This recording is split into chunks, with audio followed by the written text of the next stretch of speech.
इसे आगे बढ़ाने के लिए काम करती है एक संस्था, यूनिक एजुकेशन सिस्टम। उसके तहत लगभग 40-42 शहर हैं और उन शहरों में आपके इस शहर का भी नंबर पड़ गया तो आपको बहुत बहुत शुभकामनाएं। अगर यूएस के पैनल पे अगर ये शहर आ गया तो इसका मतलब यह है कि आपको पूरे हिंदुस्तान के जो दिग्गज लीडर्स हैं जिन्होंने अपने अनुभव के आधार पे बहुत कुछ सीखा है, देखा है और इस बिजनेस को जिया है, वो अलग अलग तरह के लोग आपके बीच में आते रहेंगे। तो ये बड़ी सौभाग्य की बात है। बाकी आपके सीनियर लीडर तो है आप लोगों के बीच में, लेकिन हर महीने कोई ना कोई यूनिक एजुकेशन सिस्टम का कोर लीडर आपके बीच में आएगा। उसी तहत मेरी भी जिम्मेवारी मिली है आज की और मेरे को उम्मीद है कि मैं इस जिम्मेवारी पे खरा उतरूंगा। पूरे हिंदुस्तान में जाने का मौका मिलता है। जैसा यहाँ के लिए एक प्रमोशनल वीडियो बनाया था उसमें मैंने बोला था कि राजस्थान में कम विजिट रहती है यहाँ पे। जब हम बिजनेस शुरू करते हैं तो जो आपकी टीम में होते हैं वो आपके परिवार के हिस्से होते हैं, यानी कि आपकी टीम होती है और उसी से आपको पैसा आता है। लेकिन अभी आपसे बिजनेस ने कुछ ऐसा कर दिया है कि पूरे हिंदुस्तान में किसी का भी बिजनेस बढ़े आपकी इनकम बढ़ सकती है। ऐसा नहीं होता तो भी हम लोग एक तरह से आपके अप्लायंस में ही आते हैं। यूनिक एजुकेशन सिस्टम के सारे कोर लीडर वो एक कॉमन अप्लायंस के रूप में माने जाते हैं। तो इसलिए आपसे मैं एक तरीके से आपका अप्लायंस भी आता हूँ और अगर ना भी मानो तो भी आपके बिजनेस बढ़ने से मेरे को भी इनकम आने वाली है। और इसका दूसरा भी पार्ट है कि मैं अगर बेशक राजस्थान में आऊं चाहे ना आऊं, अगर मैं हिंदुस्तान के किसी और कोने में जाके बिजनेस बढ़ाऊंगा तो भी आपकी इनकम बढ़ने वाली है।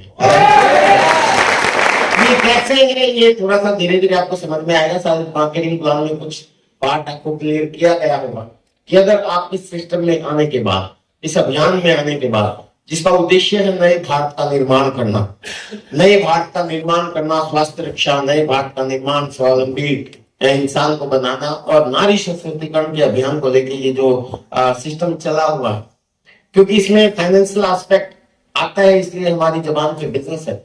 अगर सही तरीके से देखा जाए तो बिजनेस नहीं है बल्कि एक नए भारत के निर्माण का अभियान है। लेकिन इस अभियान के अंदर आप अगर और लोगों का फायदा करते हुए आगे बढ़ोगे और हर महीने अगर आप ग्रोथ करोगे अपने सिस्टम में, अपने बिजनेस में, बिजनेस क्योंकि टर्नओवर होता है तो बिजनेस कहा जाता है, इसलिए इसमें टर्नओवर होता है। जब आप इस अभियान प्रचार में लगते हो तो यहाँ जो प्रोडक्ट्स है आप सबके गुड मॉर्निंग से लेकर गुड नाइट तक, रसोई से लेकर बाथरूम तक, ऊपर से लेकर नीचे तक और अंदर से लेकर बाहर तक हर तरह के प्रोडक्ट भी है। यू नो वेरी वेल, ये सब आप में हर तरह के प्रोडक्ट होते हैं जो खरीदने से आपको इनकम आती है, आपके परिवार में सुख समृद्धि बहनों का वास होता है और एक नए भारत का निर्माण होता है। और यही चीज हमें लोगों को बतानी होती है और यही एक अभियान है। और इस अभियान को जैसे जैसे आप आगे बढ़ाते रहोगे तो पूरे हिंदुस्तान के टर्नओवर पे आपको ग्रोथ बोनस भी दिया जाता है। जैसे जब आप 70,000 से क्रॉस कर जाते हो। खैर ये तो है कुछ समय की बात कि सर ने बोला था कि एक नए अभी अभियान प्रचार बन गया है, लेकिन मैंने 8 फरवरी सन 2001 को इस सिस्टम को ज्वाइन किया था। उस समय हमारा इतना शानदार उद्देश्य भी नहीं था, सिर्फ पैसा कमाना था। आरसीएम की टैगलाइन थी एक ही जो अब भी काम करती है, वो थी आर्थिक आजादी का अभियान, कि आप आर्थिक रूप से समृद्ध हो। ये पहले था और उसके लिए एक बिजनेस शुरू किया था जिसमें आरसीएम में कपड़ा था और मेरे दिमाग में चीज आई थी यार कपड़े पहनने से पैसा आता। तो अपने बाप कह तो कपड़े तो पहने ये सुनो, आपने कोई आदमी देखा भी ना कपड़ों पे, हेलो। तो यही चीज मैंने देखी यार, कपड़ा तो हर आदमी पहनता है, तो कपड़े पहनने से अगर पैसा आता है तो अपने बाप का कह जाता है, इसलिए मैंने इसको कर लिया था। बाकी कोई प्लान नहीं समझ में आएगी। मैं अपने बारे में थोड़ा सा इसलिए बताऊंगा आपको ताकि आपको थोड़ा सा एक्सपीरियंस हो, मेरे को जान पाओ और हमारी स्टोरी अगर हम आपको बता देते हैं तो उससे एक इंस्पिरेशन मिलता है कि अगर ये चीज हमारे साथ हो सकती है तो आपके साथ भी होती है। ये दोनों मैं पहले अपना परिचय दूं। मेरा नाम विजय ब्रोदिया, मैं आपको बता चुका, हरियाणा का रहने वाला हूँ, दिल्ली एनसीआर में रहता हूँ। जैसे आप यहाँ पे बिल्कुल खाली नहीं है, कुछ ना कुछ काम करते हो तभी यहाँ पे आए। ये समझो इस सिस्टम को सीखने के लिए आए। तो मैंने भी इस सिस्टम को जब पहली बार सुना था उस समय मैं भी खाली नहीं था। बेसिकली मैं कराटे कोच हूँ, जैसा सर ने बताया, ब्लैक बेल्ट 4 है। पूरे हिंदुस्तान में मेरी टीम हिंदुस्तान की बेस्ट टीम की बहुत बार अवार्ड ले चुकी। इंटरनेशनल टूर्नामेंट्स के लिए भी मेरा सिलेक्शन हुआ, लेकिन एक आम गरीब परिवार के लड़के को बाहर जाना इतना आसान नहीं है। ये सुनो, उसके बहुत से कारण है, खर्चा भी होता है और करप्शन भी इंडिया के अंदर बहुत ज्यादा है। तो पैसे वाले लोग ही आगे बढ़ते हैं अगर देखा जाए तो। मैं एक बिल्कुल मिडिल क्लास से भी लोअर मिडिल क्लास फैमिली में पैदा हुआ लगता हूँ। मैं एक ऐसे घर में पैदा हुआ जिस घर की अपनी कोई छत भी नहीं थी, किराए के मकान में हम लोग रहते थे। मेरे पापा जी एक मजदूर थे, बिजली बोर्ड में खंभे गाड़ने का काम करते थे। और मेरे दादाजी, मेरे पापा जी से भी पहले की जो हमारी पीढ़ी है, वो भी कोई ऐसे नहीं थे, उनका भी कोई अपना घर नहीं था। किसी और के खेत में मजदूरी का काम करते थे मेरे दादाजी, और किसी के और के खेत के अंदर ही घर होता था जिसमें मेरे पापा जी पले बड़े। बाद में उन्होंने थोड़ी सी पढ़ाई लिखाई की और बिजली बोर्ड में खंभे गाड़ने का काम शुरू किया। जिस समय मैं पैदा हुआ, मैंने बचपन में ही देख लिया था कि गरीबी बहुत ज्यादा है हमारे मेरे सामने। और मेरे को बड़ा लालसा होता था, जैसे किसी और का साइकिल देख के मेरे को मन में आता था कि यार उसका साइकिल है, मेरे पास साइकिल क्यों नहीं। मेरा दोस्त किसी को देखता था, उसका घर है, मेरे पास घर क्यों नहीं है। मैं किसी और की साइकिल पे साइकिल चलाना सीख रहा हूँ। किसी का खेत देखता था तो मैं कहता था उनका खेत है, हमारा क्यों नहीं है। किसी और के पास भैंस है, हमारे पास भैंस क्यों नहीं, क्योंकि किसी और की भैंस का दूध आता था हमारे घर पे। तो कुल मिला के अगर मैं शॉर्ट में कहूँ, आप जितने लोग यहाँ पे बैठे हैं, आप में से सबसे ज्यादा गरीब परिवार का लगता हूँ। आप जो भी आदमी अपने आप को यहाँ पे बैठा हो और ये सोचता हो कि मैं सबसे ज्यादा गरीब परिवार का हूँ, मैं उससे भी ज्यादा गरीब परिवार का लगता हूँ। 5वीं क्लास में रद्दी अखबार के लिफाफे बना के दुकानों पे बेचने का काम शुरू किया था मैंने। 8वीं क्लास में अखबार बांटने का काम शुरू करने के लिए किस्तों में साइकिल खरीदा था मैंने। ये मेरा बैकग्राउंड है। और मैं इसलिए बता रहा हूं कि अगर आज आप यहाँ मेरे को सुनने आए तो मेरे बारे में आपको बताया होगा कि आज विजय ग्लोबिया जी ये है, स्टार्स पाए हैं, लाखों रुपए की इनकम है, time freedom, money freedom, security का आनंद ले पा रहे हैं। अपनी जिंदगी में कोई भी ऐसा सुख नहीं है जो वो हासिल ना कर पाए हो, अपने सपने पूरे करते हैं। ये सारी चीजें सच है, आज के समय में सच, लेकिन ऐसा था नहीं। अगर मैं उस स्टेज से यहां तक पहुंच सकता हूं तो यहां बैठा हर व्यक्ति यहां क्या इससे भी आगे जा सकते हैं।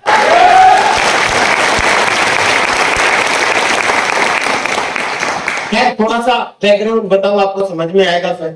जैसे मैंने कहा कि अखबार बांटने का काम करता था मैं, और उसके लिए मैंने किस्तों में साइकिल खरीदा। मेरी जिंदगी का पहला वाहन साइकिल था जो मैंने किस्तों में खरीदा था, अखबार बांटने के लिए। वो और अखबार बांटते हुए मैं घरों के ऊपर से, गेट के ऊपर से गाड़ियां खड़ी होती थी, गाड़ियों के ऊपर से कभी नीचे से अखबार फेंकता था और सोचता था कभी हमारी भी होगी क्या ऐसी का। शानदार घर को देखता था तो मैं सोचता था कभी ऐसा भी होगा क्या हमारे घर। सभी लोग बचपन में सपने देखते हैं, ये सब लोग देखते हैं।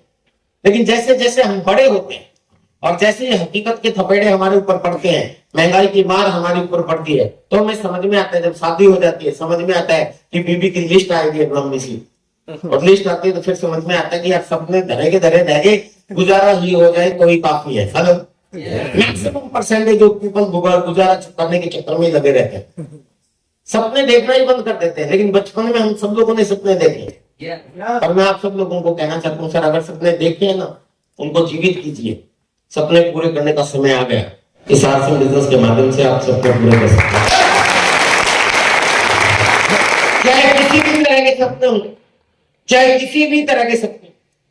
मेरा एक डायलॉग पूरे हिंदुस्तान में वायरल हुआ था जब मैंने एनिवर्सरी में बोला था कि आपको क्या चाहिए सोचो, सोच के देख लो क्या चाहिए। आप किसी भी तरह के सपने हो, हर सपना ये सिस्टम पूरा कर सकता है। नाम चाहिए, इस सिस्टम के साथ मिल सकता है। पहचान चाहिए, इस सिस्टम के साथ मिल सकती है। सम्मान चाहिए, यहां मिल सकती है। नॉलेज चाहिए, यहां मिल सकती है। स्वास्थ्य चाहिए, यहां मिल सकती है। लोग चाहिए, यहां मिल सकते हैं। तालियां चाहिए, यहां मिल सकती है। घूमना फिरना चाहिए, यहां मिल सकती है। सम्मान चाहिए, यहां मिल सकती है। प्यार चाहिए, यहां मिलेगा। दुआएं चाहिए, यहां मिलेगी। क्या चाहिए सोच के देखो। समाज से सेवा चाहिए, यहां मिलेगी। नए भारत का निर्माण करना है, यहां मिलेगा। महिला सशक्तिकरण के लिए काम करना चाहते हो, यहां मिलेगा। देश को नई दिशा में लेके जाना चाहते हो, एक स्वर्ग जैसा राम राज्य स्थापित करना चाहते हो, वो भी इस सिस्टम के माध्यम से ही संभव है।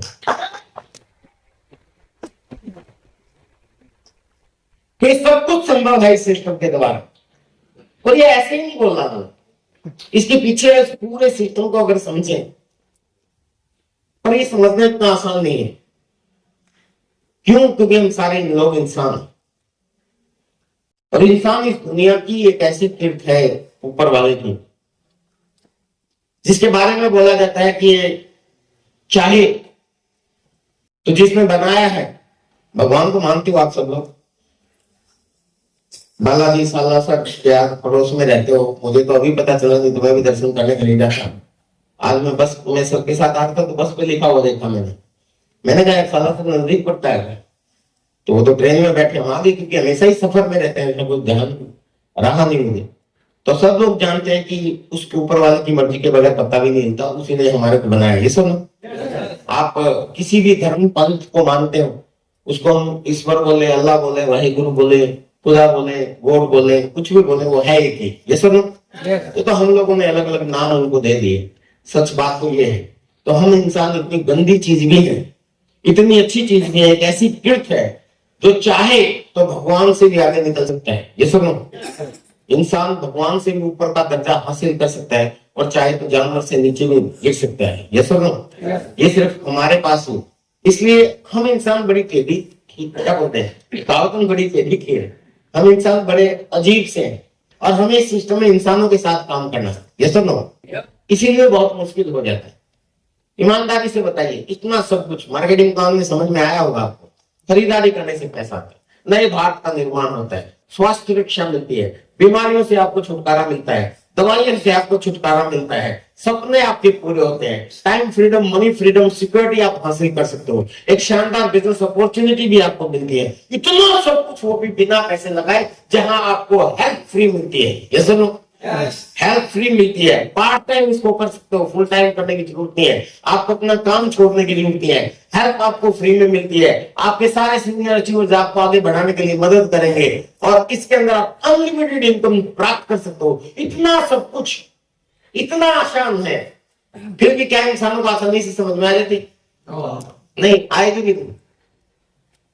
क्यों? क्योंकि हम इंसानों को प्लान नहीं करते, और इंसान बड़ी खतरनाक चीज है। अब आप कैसे रहे हो, आप सोच रहे हो तो कैसा गधों को प्लान नहीं नहीं, ऐसा नहीं। प्लान तो इंसानों को ही दिखानी है, लेकिन मैं आपको बताऊं, मेरा 23 साल का अनुभव है इस सिस्टम में। बड़ी अजीब सी चीज है कि जब आप इंसानों के साथ बात करते हैं, तो इंसानों का एक नेचर उसको अपने समझना पड़ेगा, अगर आपको इस सिस्टम में कामयाब होना। बता दूं, देखिए जैसे जो लोग रेप्टाइल क्या बोलते हैं उनको, रेप्टाइल, ये सांप बिच्छू वगैरह ऐसी चीजें, मतलब जो रहने वाली चीजें, उनसे जो लोग काम करते हैं उनके साथ, तो पहले उनका बिहेवियर उनको जानना पड़ता है। ये सुनो, जो लोग सांप के साथ काम करते हैं उनको सांपों का बिहेवियर जानना होता है, जो लोग क्रोकोडाइल के साथ काम करते हैं उनको उनका पहले बिहेवियर जानना होता है, जो लोग शेरों के साथ काम करते हैं, मतलब जो जंगलों में रहते हैं, उनको जंगल का बिहेवियर जानना होता है। ये सुनो, आपको पता होगा कि बहुत से बार हम लोग वीडियो वगैरह देखते हैं, अफ्रीका के जंगलों में जो टूरिस्ट को लेके जाते हैं, वो गाइड गुरिल्लों के बीच में लेके जाते हैं, हेलो, लेकिन उनको पता होता है कि उनका मूड कैसा है, किस टाइम कैसा बिहेव करते हैं, हेलो, उसी हिसाब से उनको टैकल कर पाते हैं। तो हमें इंसानों के साथ काम करना है, और मजे की बात, हम इंसानों के साथ काम करते हैं क्योंकि हम खुद भी इंसान हैं, पर इंसानों का बिहेवियर समझते ही नहीं।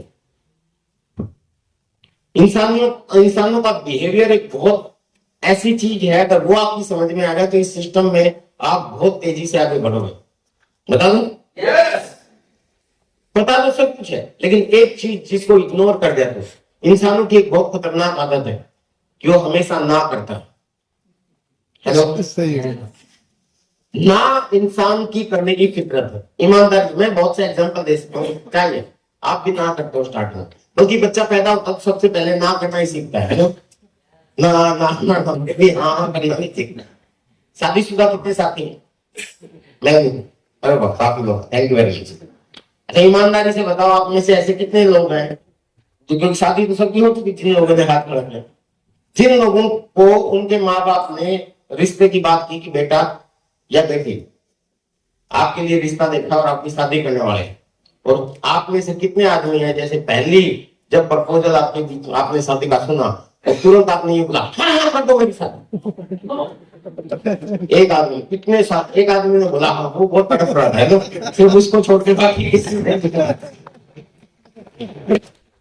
कैसे यहाँ चीजों में बोलता मैं जो भी चीज आपको बोल रहा हूँ, असक्षम केस इज एवरीवेयर। हेलो, अपवाद हर जगह से है। इतने सारे सैकड़ों लोगों ने हाथ खड़ा किया, लेकिन एक आदमी ने बोला कि हाँ मैं शादी करूंगा, बाकी सब ने पहले ना किया। ये सुन लो, पर हुई कि नहीं हुई ये बताओ, हाथ खड़े किए हुई ये सब। तो हम, हमारी आदत है, ह्यूमन नेचर है, मानव बिहेवियर है, हर चीज को ना करते हैं। चाहे आप कितनी भी अच्छी चीज हो, शादी आपके लिए जरूरी भी है और आपके लिए अच्छी भी थी, तभी तो की। आपको कितने भी एग्जांपल मैं आपके बीच में देता हूं। देखिए लाइट चल रहा है, किसी से चल रहा है, बिजली से, है ना। अगर बिजली नहीं होती तो ये लाइट नहीं चलता, बिजली नहीं होती लाइट नहीं चलती, बिजली नहीं होती आपका एसी पंखा कूलर नहीं चलता। लेकिन आप सब लोगों को पता होगा कि जब ये बिजली नहीं नहीं है तो स्टार्टिंग में बिजली वाले गांव गांव जाके प्लान दिखाते थे आसमान वालों को, और कहते थे बिजली इसका कनेक्शन ले लो, आपके घर को उजाला करो। उसकी पूरी प्लान दिखाते थे आसमान वालों की तरह, रॉयल्टी टेक्निकल भी समझाते थे आज तो उजाला होगा, लेकिन आने वाले समय में से टीवी भी चलेगा, कूलर भी चलेगा, वॉशिंग मशीन भी चलेगी, फ्रिज भी चलेगा। और पूरी प्लान देखने के बाद सामने वाले से पूछते थे भरू फार्म करेगा जी भाई, तो सामने वाला क्या कहता था ना। और उसको पूछा जाता क्यों, तो मार देगी, खेतों में आग लगा देंगे, तो फूलों को मार देगी, ये सुनो। लेकिन मैंने बोला ना, असक्षम केस इज एवरीवेयर। ये बात सच है कि इंसानों को बड़ी बड़ी बात और अच्छी बात एकदम से समझ में नहीं आती, पर याद रखें हकीकत है कुछ लोगों को जरूर समझ में आती है। हेलो, यस, कुछ लोगों को समझ में आती है, और वो कुछ लोग आप जैसे धुरंधर लोग, उस समय भी प्लान भी समझ में आया बिजली वाला, और उन्होंने ज्वाइन किया, बिजली का कनेक्शन ले लिया, बाकी सारे गांव वालों ने उसको गाली दी, मरवाए का साला। ऐसा ही हुआ कि खुद तो मरेगा ही, हमारे को मरवाएगा, खेतों में आग लगाएगा, पशु मरेंगे इसके, ये करंट लगा दिए। अब बताइए, लेकिन वो धीरे धीरे वो बिजली सबकी समझ में आ गई, क्योंकि मानव स्वभाव ये भी है कि वो हर चीज को स्टार्टिंग में ना करता है। लेकिन आपने वो गाना सुना होगा, ना ना करते प्यार तुम इसे अच्छा बैठे। ना तो करते हैं, लेकिन मुझे भी वो हाँ भी कर बैठते हैं, ये सब नहीं देखते हैं, ये थोड़ा सा समय लगता है। और ये मैं आपको क्यों बता रहा हूँ कि ये सिस्टम जो बहुत बढ़िया सिस्टम है, इस सिस्टम के अंदर जब आप लोगों के बीच में जाओगे तो आपको भी लोग ना करेंगे, लेकिन उस ना से अगर आप घबरा गए और बैठ गए तो आप फेल्योर कहलाओगे। लेकिन आपने ये समझ लिया कि यार ना कर रहा है इंसान है बेचारा, हेलो, समझ गया, कोई बात नहीं, छोड़ो उसको, go to the next person. Bharat के अंदर लोगों की कमी थोड़ी है, क्या सुनो, पर वो जिसने ना की है वो भी आएगा, तो कोई ताकत नहीं। ये मेरा 23 साल का अनुभव, क्लियर। और मैं बहुत से एग्जांपल दे सकता हूँ मानव बिहेवियर के इस कॉन्सेप्ट के ऊपर, बिजली का हो चाहे गैस सिलेंडर का हो। गवर्नमेंट ने पहले सब्सिडी रखी थी गैस के ऊपर, पता करो, धीरे धीरे सब्सिडी खत्म होती जा रही है, 1000 से ऊपर का सिलेंडर हो गया। मैं कहता हूँ ये 5000 का भी होगा तो भी लोगे आप, ये सुनो पक्की बात, आपने ज्वाइन कर लिया। लेकिन स्टार्टिंग में क्या होता था, कोई गैस, शहरों में तो मजबूरी थी, गांव की बात करें, गांव में अगर आ जाता तो बड़े मुझे कहते हैं गैस बनाओ खाना, बिल्कुल कोई कहता फट जाएगा बाहर, फटता आग भी फट जाती। लेकिन अभी वो बम का बोला, गाड़ी में भी फिट, बाथरूम में भी फिट, गैस में भी फिट, ओ सॉरी किचन में भी फिट, तो हर चीज का इंसान पहले विरोध करता है। और भी बहुत से एग्जांपल दे सकता हूँ, लड़कियों के एजुकेशन का खूब विरोध किया, आप सब लोग पढ़ाते हैं, पढ़ाते कि नहीं पढ़ाते, बहुत सी चीजों का विरोध, देश की राजनीति कर रहे थे। सबसे बड़ा एग्जाम्पल 15 अगस्त 1947 को देश आजाद हुआ था, 75वां अभी स्वर्ण जयंती महोत्सव मनाया है। गवर्नमेंट ने अरबों रुपया खर्च कर दिया, घर घर तिरंगा, हर घर तिरंगा करता हुआ। बहुत खुशी की बात है क्या? अरे खुशी की बात है तभी तो किया है, ये सब काफी अच्छी चीज है। अगर इतनी अच्छी है तो 200 साल तो नहीं, Why 200 years? 200 साल तक क्या हम इंसानों को समझ में नहीं आया कि देश को आजादी मिलनी चाहिए? प्लान दिखाया जाता जैसे हम दिखाते, उस जमाने में भी प्लान दिखाया था। कुछ लोगों को समझ में आया था कि चंद मुट्ठी भर बिचौलिए लोग, यानी कि वो अंग्रेज लोग, इस देश के ऊपर शासन करते हैं, जुल्म करते हैं, अत्याचार करते हैं, और वो लोग घर घर जाकर प्लान दिखाते हैं। देखो ये चंद मुट्ठी भर अंग्रेज लोग हमारे को लूटते हैं, शोषण करते हैं, जुल्म करते हैं, अत्याचार करते हैं। आओ हमारे कुछ करो, हमारे को ज्वाइन करो, हम इस देश को राजनीतिक आजादी दिलाएंगे। विचार अच्छा था, प्लान भी अच्छा था। ये सुन क्या सामने वाला ज्वाइन करता था? उल्टा उसी को प्लान देना। अच्छा तू आजादी ले जाएगा, चुपचाप बैठ जा, अंग्रेज गोली मारेंगे तेरे को, मासूम भी चढ़ा देंगे, पाला पहनने में से ऐसा होगा, ऐसा ही। और उसको नहीं, उसके घर वालों को नेगेटिव कर देते, तेरा बेटा तो गया, बचा लो उसको, फालतू चीजों में पड़ गया, इसीलिए 200 साल हो गए। समझ रहे आप? समझ की आदत है, वो हमेशा ना करता है। वह इतना अच्छा विचार था। कुछ चंद मुट्ठी भर अंग्रेज लोग इस देश के ऊपर 200 साल तक शासन करते। देश तो आजाद हो गया 15 अगस्त 1947 में, लेकिन वो आजादी राजनीतिक आजादी थी।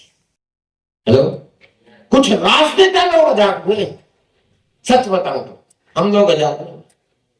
अगर इतिहास को ढंग से पढ़ोगे, बिना किसी का राजनीतिक पार्टी का क्या बोलते हैं उसको, हाँ मतलब उसका भक्त भी बने बिना, अनुभक्त बने बिना, मतलब बिना सोचे समझे अगर ऐसे सोचोगे तो मैं आपको एक चीज कहता हूं, रियलिटी ये है कि भारत देश आजाद हुआ 15 अगस्त 1947 में, लेकिन जो आजादी उस समय के क्रांतिकारी चाहते थे क्या वो मिली?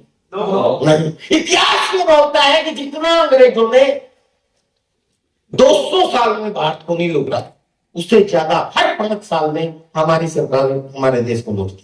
हर 5 साल। ये सच्चाई, ये डाटा, ये रियलिटी। पार्टी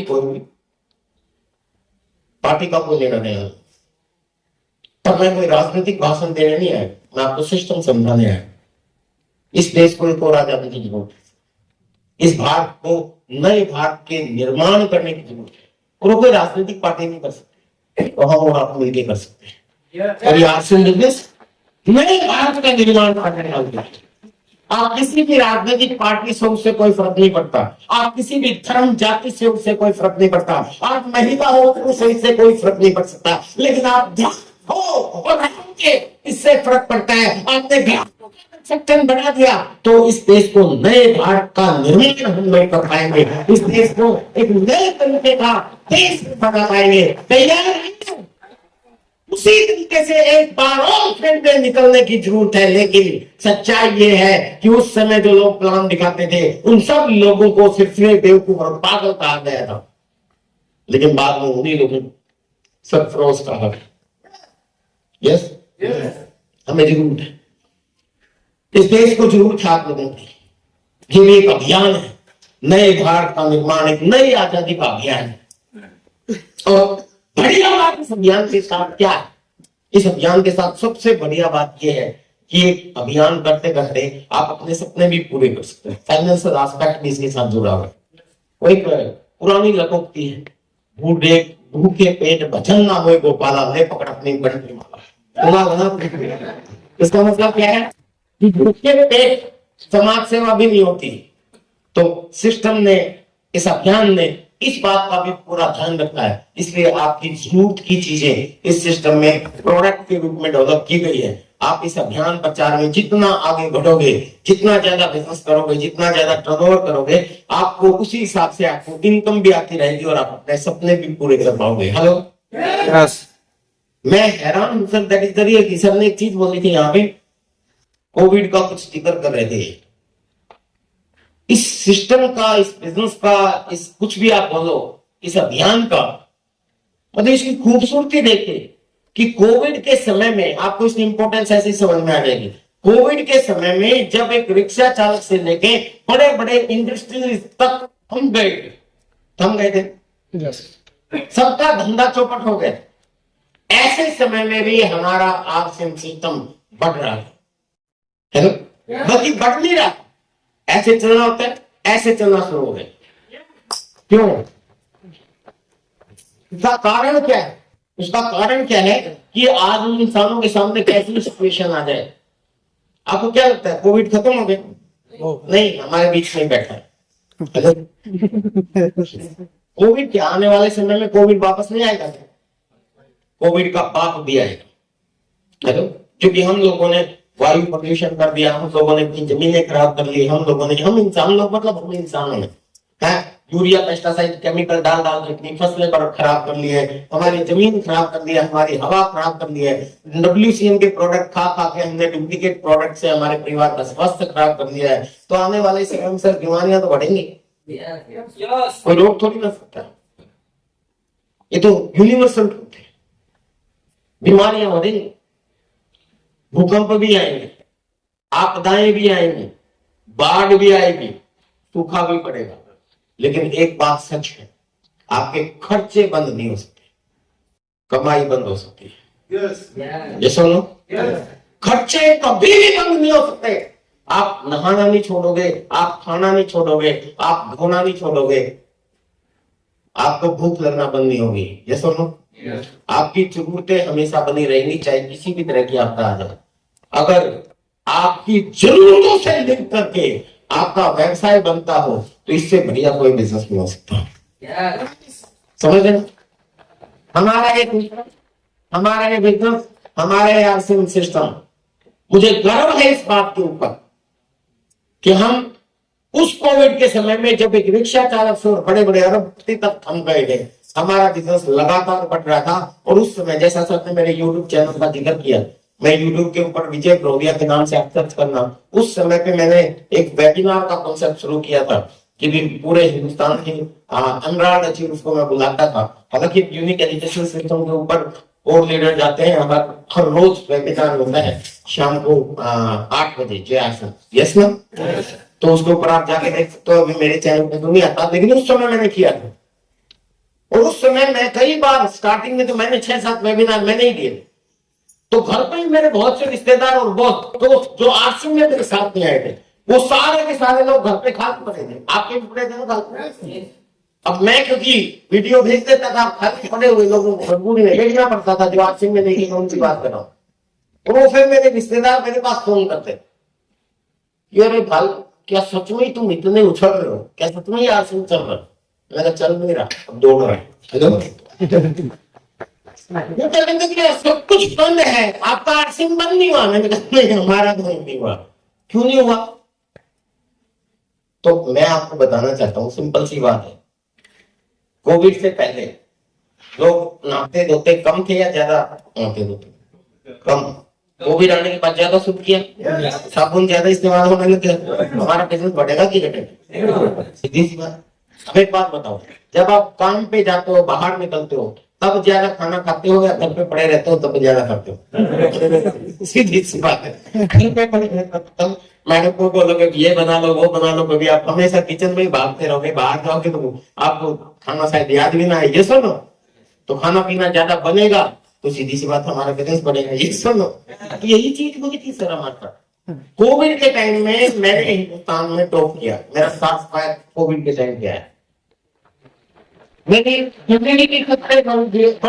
कोविड में शुरू। तो मैं आप सब लोगों को इस सिस्टम की इंपोर्टेंस बताना चाहता हूँ। ये सिस्टम इतना इंपॉर्टेंट है सर। आप कोई भी काम कर रहे हो, जितने लोग यहाँ पे, चाहे आप नौकरी करते हो, चाहे आप बिजनेस करते हो, चाहे आप दुकान करते हो, मुझे नहीं पता। मैं ये नहीं कह रहा कि आप उस काम को छोड़ के इस सिस्टम को प्रायोरिटी दे लो, नहीं, कोई जरूरी नहीं है। जिस काम से आपका घर चलता हो, आपका घर चलना पहले जरूरी है, सपने पूरे होना ज्यादा जरूरी नहीं है। लेकिन जिस काम से आपका घर चलता है वो काम शिद्दत से करो।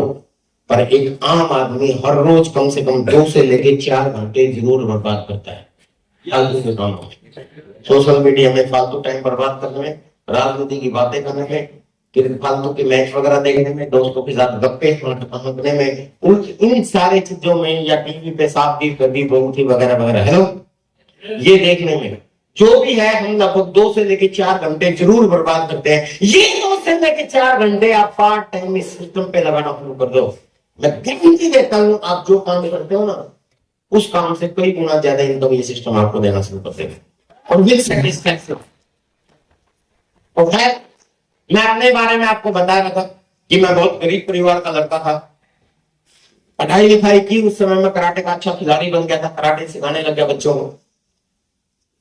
ब्लैक बेल्ट 4 Dan मैंने हासिल कर लिया, जिस कॉलेज में पढ़ता था कॉलेज के बच्चों को कराटे सिखाने लग गया। इंजीनियरिंग करने के लिए दिल्ली चला गया, दिल्ली में बच्चों को कराटे सिखा के अपनी पढ़ाई पूरी करता था। पढ़ाई मेरी कंप्लीट हुई।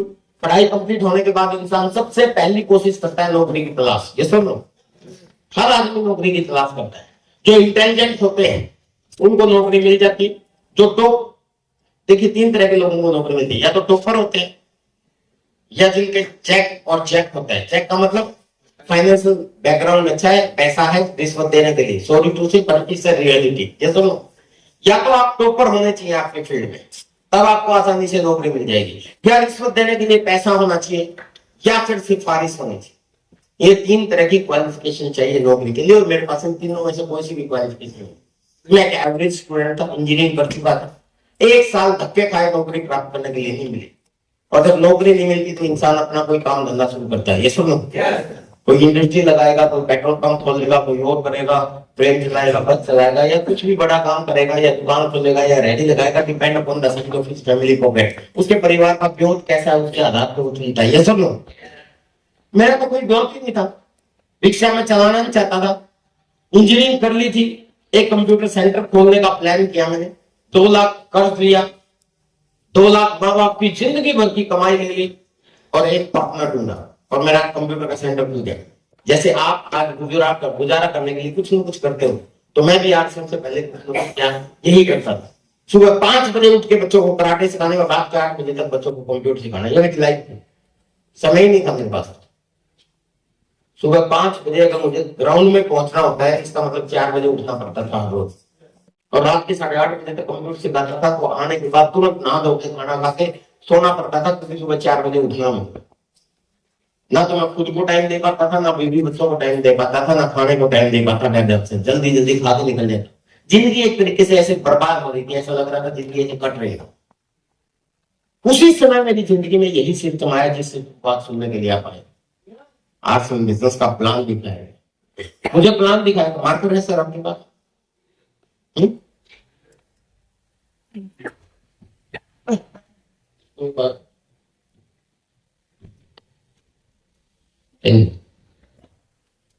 मैं प्लान नहीं दिखा रहा, प्लान आपको दिखाया गया, पर मैं आपको बता रहा हूं कि मुझे कैसे प्लान दिखाया गया।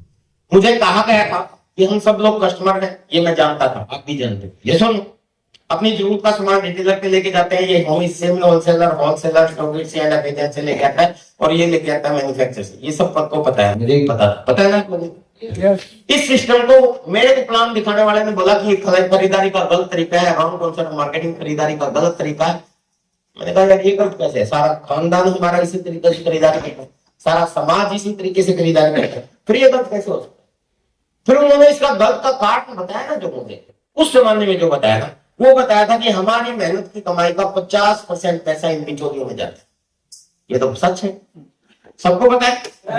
उन्होंने कहा कि गलत है, हमारी मेहनत की कमाई करते हैं हम, और खरीदारी करके हमारा आधा पैसा एक्स्ट्रा इन लोगों को देते हैं, और इनके बच्चे विदेशों में पढ़ते हैं, इनकी बीवियां गैरों से लगी होती है। इस सिस्टम से अगर हम इनको बीच में से हटा दें और डायरेक्ट जुड़ जाए, तो ये हो जाएगा राइट कंसेप्ट मार्केटिंग, खरीदारी का सही। ये मुझे प्लान दिखा है। ये मैं जो आपको बताया गया है वो नहीं बता रहा, और ना ही मैं ये आपको बता रहा हूं, जो मुझे बताया गया वो बता रहा हूं। मुझे बताया गया कि अगर आप डायरेक्ट जुड़ गए तो ये 50% पैसा वापस आपके पास आएगा, और ये पैसा आपके सपने पूरे कर सकते हैं, और आने वाले समय में आपकी कार हो सकती है। और सच बताऊं, ये प्लान कभी नहीं समझ में आया मुझे। पहली बार में 8 फरवरी सन 2001 को ये प्लान नहीं समझ में आया, और सबसे बड़ा कारण इसका पता है क्या है? उन्होंने मुझे रॉयल्टी इनकम और कार दिखा दी। उन्होंने कहा था, मैंने कहा ये 50% आएगा कैसे? उन्होंने कहा परफॉर्मेंस बोनस आएगा, रॉयल्टी आएगी, टेक्निकल बोनस आएगा। परफॉर्मेंस बोनस हाईएस्ट रैंक पर जाओगे तो 15,000 आसपास की इनकम, रॉयल्टी पे जाओगे तो 26,000 से प्लस की इनकम, और टेक्निकल पे जाओगे तो 40,000 प्लस की इनकम, और आपके घर में कार आएगी। ज्यादा पैसे होगी, टायर की कदर हेलो। उसने मुझे कार दिखा दी, और मैं देखा मतलब बिना कार वाले।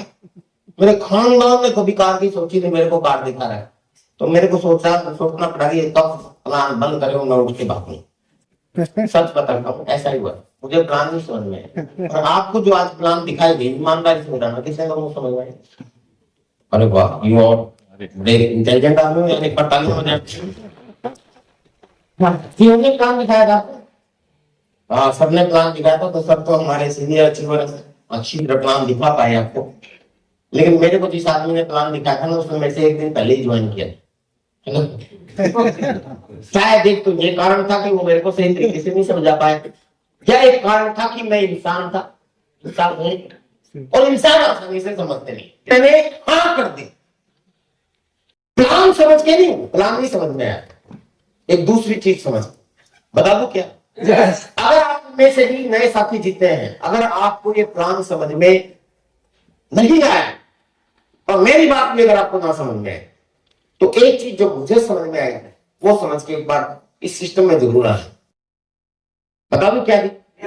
उस जमाने में जब मैं दिल्ली में पढ़ता था, एक किताब पढ़ी थी मैंने डेल कार्नेगी की। उस किताब के अंदर एक सेंटेंस था, if you worrying about something ultimate loss for and compromise with that thing. इसका मतलब बनता है, यदि आप किसी काम को लेकर चिंतित, परेशान या दुखी है, तो उस काम में आपका नुकसान क्या हो सकता है, इसको सोच लो। और उससे अगर आप कॉम्प्रोमाइज कर सकते हो तो आपकी टेंशन दूर हो जाए। Ultimate loss. मैं सोचने लगा कि यार मुझे फंसाने की कोशिश कर रहा है, ये कह रहा है कि इधर से खरीदने की बजाय इधर से डूब जाओ, आपको पैसा आएगा। मैंने सोचा ज्यादा नुकसान क्या होगा, पैसा नहीं आएगा। हेलो, तो आज से पहले कौन सा आया?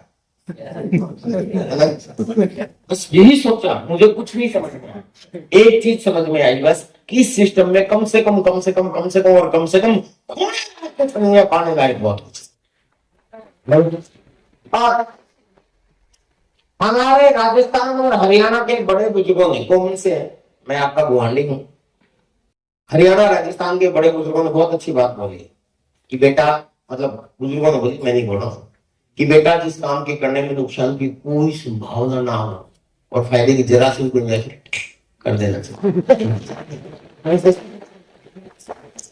तो मैंने देखा कि इस प्लान में नुकसान की कोई संभावना नहीं, सिर्फ दुकान में बदल दिए, और दुकान तो हमेशा बदलते आए। हाँ, फायदा अगर हुआ तो, इसलिए मैंने इसको ज्वाइन कर लिया। पहला अच्छा काम किया। हेलो, तो आप भी ऐसा कर ले जिसने, जो नहीं सब। दूसरी चीज, दूसरी एक आदत और थी जिसने मेरा जीवन बदल दिया। हर संडे को हमारे जीवन में एक एसटीडी पीसीओ के पीछे एक दुकान थी, लगभग 10 बाई 12 फुट। उसमें हम 10, 15, 20 लोगों की एक मीटिंग होती थी, वीकली मीटिंग। बोर्ड के ऊपर प्लान दिखाया जाता। संडे वाले दिन मैं फ्री होता, और मेरी एक आदत सी पड़ती, वहां मेरे कुछ दोस्त थे जिन्होंने मुझे ज्वाइन करवाया था, वो मुझे बुला लेता था और मैं हर रोज हर संडे को वहां पहुंच जाता। और हर संडे को वहां बैठने की वजह से मुझे माहौल मिला। याद रखिए एक चीज जो मैं आपकी कामयाबी के लिए बताना चाहता हूँ, संगत का असर होता है। गंदे लोगों में रहोगे गंदे बन जाओगे, गाली देने वाले लोगों में रहोगे गाली देने वाले बन जाओगे, राजस्थानी लोगों में रहोगे तो राजस्थानी सीख जाओगे, हरियाणा के लोगों में रहोगे तो हरियाणवी सीख जाओगे, बंगाल में रहोगे तो बंगाली सीख जाओगे। और अमेरिका में आपको पता होगा कि अनपढ़ आदमी भी होता है तो फराटेदार इंग्लिश बोलता है। हेलो, क्यों बोलता है? क्योंकि वहां समझो माहौल ही रहता है, वहां कोई अपनी हरियाणवी या राजस्थानी बोलता ही नहीं, वो बोलते ही सब इंग्लिश है। तो वहां वेट कराने वाला व्यक्ति भी इंग्लिश बोलता है, क्यों? क्योंकि उसको माहौल ही वैसा मिला है। तो मैं आपको ये कह रहा हूं कि हमारी संगत से असर होता है। और ये आप लोग जानते हैं ऑलरेडी, आपका बच्चा अगर किसी गलत संगत वाले लड़के के साथ उठ बैठ करता है तो आपको पता है कि ये बिगड़ जाएगा, तो आप उसको डांटते हो, डांटते नहीं डांटते। ठीक इसी तरीके से अगर आप कामयाब लोगों की संगत में रहोगे तो कामयाब भी बन जाओगे। यस। और आज के कामयाब लोग मीटिंग, सेमिनार, इवेंट में आते हैं। क्लियर? तो इसलिए एक चीज और दूसरी जो मैं आपको कहना चाहता हूँ कि एक आदत बनाए कि मीटिंग, सेमिनार, इवेंट्स को कभी भी मिस मत करो। समझ सकते हैं? दूसरा काम मैंने ये करना शुरू किया था, और उसके बाद धीरे धीरे ये कॉन्सेप्ट मुझे समझ में आने लग गया उस संगत की वजह से। लेकिन मेरे सामने एक बहुत बड़ी डिसएडवांटेज थी कि मैं टाइम नहीं दे सकता था इसमें। सुबह 5 बजे से रात के 8 बजे तक हाईएस्ट बिजी था। इसीलिए मैंने बहुत स्लो स्पीड से इस बिजनेस किया, इस सिस्टम को किया। बहुत लोगों ने मुझे मना किया। आपको क्या लगता है, मेरे को सभी लोगों ने ज्वाइन कर लिया होगा इसलिए मैं इस सिस्टम में आज से कर पाया? नहीं, मुझे भी मना किया। मेरे खानदान में, मेरे परिवार का मैं सबसे बड़ा लड़का। मेरे दादाजी के 9 औलाद थी। कितनी? 9। और मेरे पापा जी सबसे बड़े, और मेरे पापा जी का मैं सबसे बड़े। समझ है?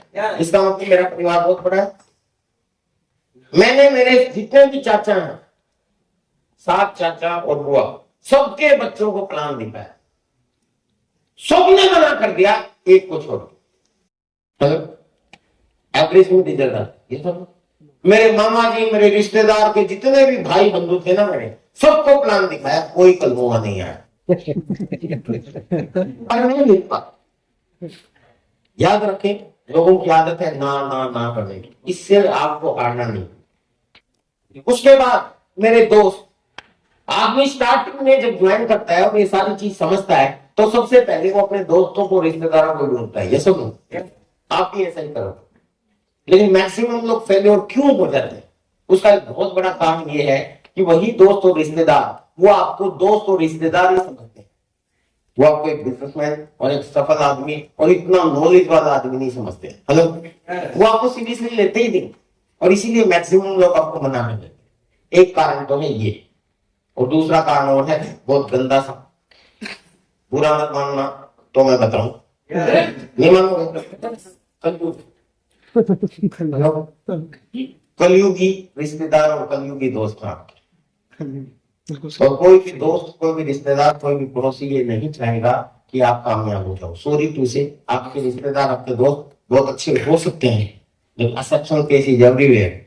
लेकिन एक कारण ये भी है कि जब आप सामने वालों को प्लान दिखा रहे हो और उसको उसका फायदा बता रहे हो, वो ये नहीं समझ रहा होता कि उसका क्या फायदा हो, वो ये सोच रहा होता इसका क्या फायदा।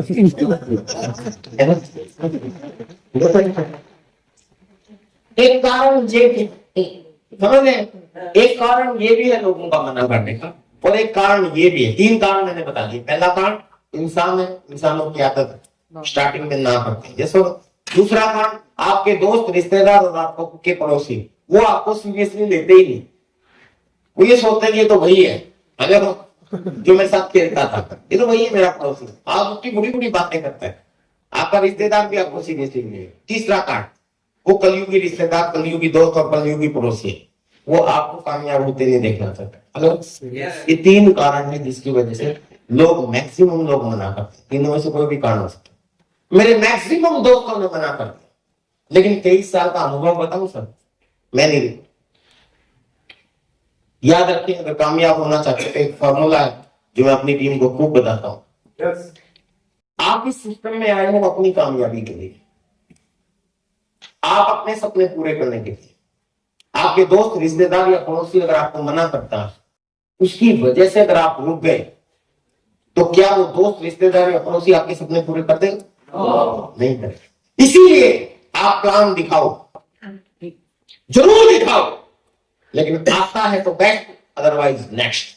इस फॉर्मूले पे काम कर सकते हैं।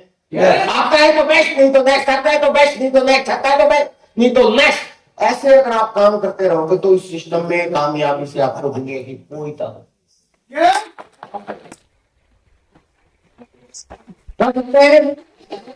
मेरा अनुभव यही है, मैंने यही किया। कोई मतलब कई बार गाली सी निकलती है, उल्लू का पट्टा अगर मना करता है, उसकी वजह से आप अपने सपनों को थोड़ी नहीं छोड़ सकते हो। हाँ, जब भी वो आपको मिले, उसको ये जरूर एहसास कराओ कि तेरे मना करने की वजह से मैं नहीं रुका। वो तरीका कैसे? मान लेते मैंने इनको प्लान दिखाया और इन्होंने मना कर दिया।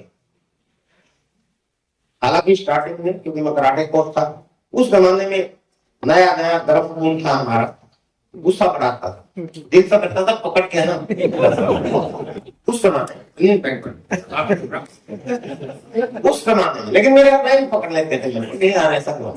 जो खास दोस्त है वो उनका पट्टा मना करे। अब ऐसा नहीं, आपको क्या करना है, अगर मना करता है तो समझ जाओ इंसान।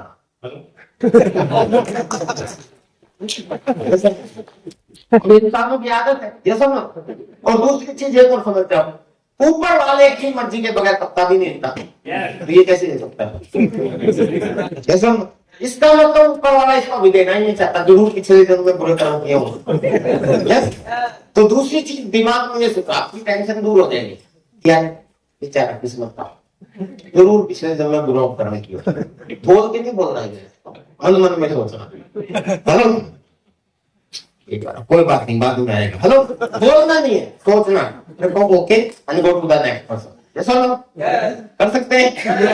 और उसके बाद जब भी ये मिले पूरी एक्साइटमेंट के साथ मिलो, और भाई क्या है तुम्हारे, कैसा चला तुम्हारा डब्ल्यू सिंह, ये सुनकर मजा आ रहा है। पर तेरी तो किस्मत में नहीं कोई बात।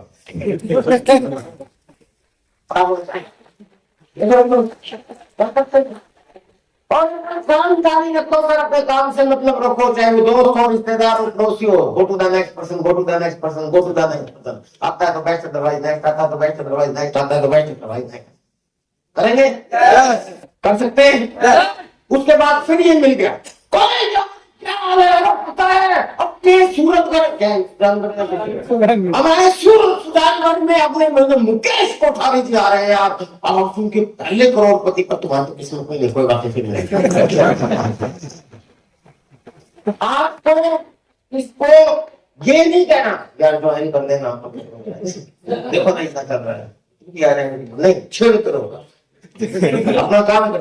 ये सुनो, वो कभी ना कभी ये इसको समझ में आएगा कि यार मेरे मना करने की वजह से तो इसको कोई असर नहीं पड़ता, ये तो रुका ही नहीं। फिर बाद में कहीं पीछे से घूम के और आप ही की टीम में ज्वाइन करके फिर कह रहे हैं मैं भी आ गया।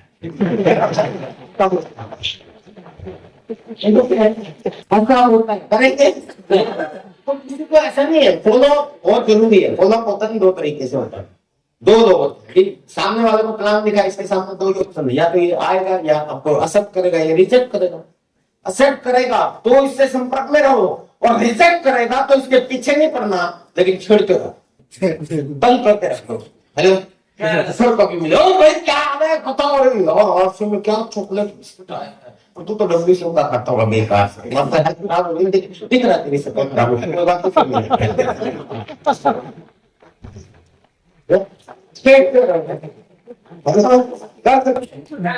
मौसम का अरे क्या हुआ बड़े तुझे हम डब्ल्यू से खाता आज तो तेरी किस रख में तुम भी आग घोड़े की तरह होता है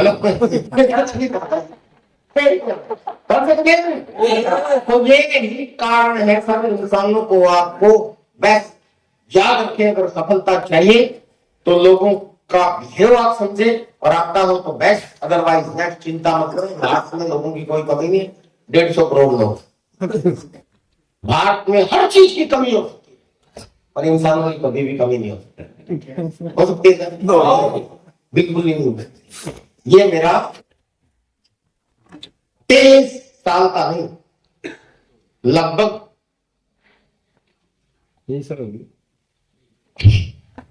लगभग सेंचुरी लगने वाली है, 50 साल के आसपास का अनुभव है। हेलो, कैसे? जब मैं पैदा हुआ था तो स्कूल में जाता था, तो हमारी स्कूलों की दीवार पे लिखा होता था, आपको भी याद होगा, छोटा परिवार सुखी परिवार। यस। जनसंख्या एक बहुत बड़ी समस्या है। कब? जब मैं छोटा सा बच्चा था, तब सरकार जोर लगा रही है तब से कि ब्रेक लगे ब्रेक लगे ब्रेक लगे। जनसंख्या बहुत बढ़ गई, गुमराह करती आई है वैसे सरकार कि जनसंख्या बहुत बड़ी समस्या है, छोटा परिवार सुखी परिवार, उससे भी ब्रेक नहीं लगा। फिर जब मैं बड़ा हुआ तो वो सेंटेंस बदल गया, दो ही काफी औरों से माफ। छोटा परिवार नहीं, दो से ज्यादा नहीं होते। फिर हाँ बच्चे दो ही अच्छे वगैरह हुआ, और उसके बाद भी ब्रेक लगे क्या? नहीं लगे। तो शेर का बच्चा एक ही अच्छा। हेलो बाबा आगे बताइए क्या बोले। पर मैं वो कहना चाहता हूँ कि मैंने सुना था कि दुनिया में सबसे ज्यादा पॉपुलेशन वाला देश कौन है? भारत। ये सरकारें हैं सब, चाहे किसी भी पार्टी की बड़ी झूठ बोलती है अपने तरीके से, ऐसा खाने का तरीका नहीं। पता नहीं दीवारें फुटफुटाया हुआ फुटवा कितने अरबों रुपए खर्च कर दिए, उनसे तो करोड़ों लोगों को रोजगार मिल जाता है। हेलो, लेकिन सच्चाई देखो, अगर जनसंख्या सबसे बड़ी समस्या होती तो चाइना पता नहीं कितनी बार बर्बाद हो चुका, दुनिया का बाप बन के खड़ा है। पता आपको, जनसंख्या एक अपॉर्चुनिटी है भाई, सच्चाई देखा जाए। अमेरिका, चाइना पूरी दुनिया के नाक में दम किया पड़ो, पता है ना आप लोगों को, दुनिया का सबसे ज्यादा पॉपुलेशन वाला देश है वो। लेकिन अभी कुछ ही महीने पहले हमने वो रिपोर्ट दी, पता है आप लोगों को, सरकार ने इतना जोर लगा दिया 50 साल से कमाने का, इतना जोर लगाने के बावजूद भी हमने चाइना को पीछे छोड़ा अभी कुछ महीने पहले। और जिस दिन छोटा मैंने बड़ी डांस किया था वो इतने सारे डिस्ट्रीब्यूटर मिलेंगे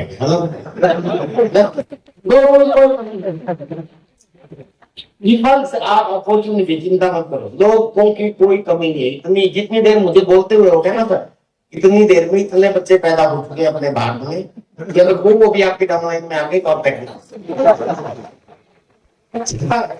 हर 3 सेकंड में एक नया बच्चा आता है। क्या ये गवर्नमेंट का डाटा है, नहीं बोल रहा, इसीलिए मैं कह रहा हूँ कि आप चिंता मत करो, जो आपको मना करता है उसके पीछे मत पड़ो। हम क्या है, हम छोटे से सर्कल बना लेते हैं, वो हमारे पास आए नहीं और हम नेगेटिव हो जाते हैं। हेलो, नहीं आता है तो बेस्ट, अदरवाइज नेक्स्ट, चलते रहो। मैं आज भी ट्रेनिंग करवाता हूँ, आज भी ग्राउंड लेवल पे काम करता हूँ। हेलो, अभी अगले महीने मेरी पत्नी टेक्निकल अफसर बनने वाली है। हेलो, तो आप भी कर सकते हैं, कर सकते हैं नहीं कर सकते, बहुत जरूरी है सर, लोगों की कमी नहीं है। और आपको मैं बताऊं, मेरे जितने भी दोस्त रिश्तेदार, पहले मैं रिश्तेदारों के बाद बहुत से रिश्तेदारों को मैंने काम दिखाया, जितनों ने भी मना किया 3 साल पहले, वो सारे के सारे उन लोग के पट्टे वहीं वहीं, उनकी जिंदगी में कोई परिवर्तन नहीं। मेरी डॉक्यूमेंट्री फिल्म देखिए आप, मेरा जो शेड्यूल है जो मैं फेसबुक पे डालता हूँ या आपके पास भी आया होगा, उसके पास एक मेरी छोटी सी डॉक्यूमेंट्री फिल्म है, मेरे ख्याल में 4 मिनट की होती हो, 1 मिनट दिखाता हूँ, थोड़ा सा झलक दिखाता हूँ आपको हल्की सी। ये जो डॉक्यूमेंट्री फिल्म है ना सर, अगर आपने देखी हो, ये वाली,